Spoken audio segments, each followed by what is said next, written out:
আমরা ব্যাক সাইডে এসে নর্থিং স্ট্রিংটাকে সেট আপ না করে, যেহেতু আমরা অ্যাঙ্গেলে করেছি সেই জন্য নর্থিং স্ট্রিংটাকে আমরা এনইজেড অপশানে আসবো এবং এখান থেকে দেখতে পাচ্ছি আমাদের এনইজেডে জেড ভ্যালুটা এটা আমাদের ট্রু নর্থে সেট করে রেখেছি মেশিনকে আমাদের কম্পাসের মাধ্যমে সেট করার পর, কিন্তু এখানে দেখছি 19 ডিগ্রি দেখাচ্ছে। আমরা এখানটায় অ্যারো দিয়ে আসবো এক এক করে, এসে এই 19টাকে 0 করে দিব, কারণ এটা নর্থ যেহেতু, তাহলে আমরা এটাকে 0 ধরে নেব এবং মেজার মারবো। এবার এটা ওকে করে দেব। এবার মেশিন এটাকেই একদম 0 0 ধরে নিয়ে কাজ শুরু করবে। এবার এফএসে যাব, 3 নম্বর অপশান চাপ দিয়ে যাওয়ার পর এখানটায় 0.3 দেখাচ্ছে আর নাম আসছে CP1। আমরা যে কোনো পয়েন্ট কোড দিতে পারি, কোনো অসুবিধা নেই।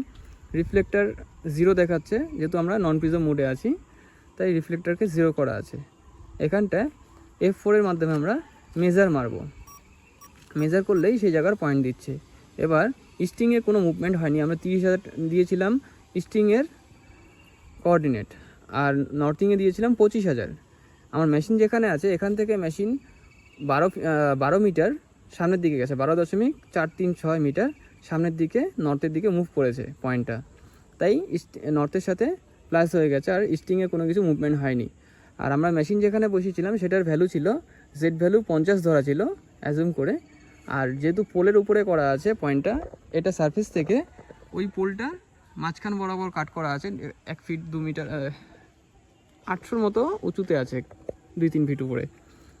তাই আমরা এখানে দেখতে পাচ্ছি ভ্যালুটা জেড ভ্যালুটা এখানে আমাকে শো করাচ্ছে যে যেই পয়েন্টটা আমরা সিলেক্ট করেছি সেটা 50.859 মিটার। আমরা এবার এটাকে ওকে করে দেব। আমাদের পয়েন্টটা নেওয়া হয়ে গেছে, ওকে করে দিলাম, ডাটাটা সেভ হয়ে গেছে। এবার আমরা এক এক করে বিভিন্ন পয়েন্টে প্রিজম মোডে এসে কাজ করব। প্রিজম মোডে স্টার কি প্রেস করলাম, করার পর ইডিএমে এসে নন প্রিজমে আছে এটাকে প্রিজম করে নেব, শিট প্রিজম, ব্যাস সেট করলাম, সেট হয়ে গেছে। স্কেপ করব, ব্যাস আমার সেই আগের এফএস আর এসএস পয়েন্টে চলে এসেছি। এবার আমরা এক এক করে বিভিন্ন পয়েন্টের কোঅর্ডিনেটগুলো তুলে নেব।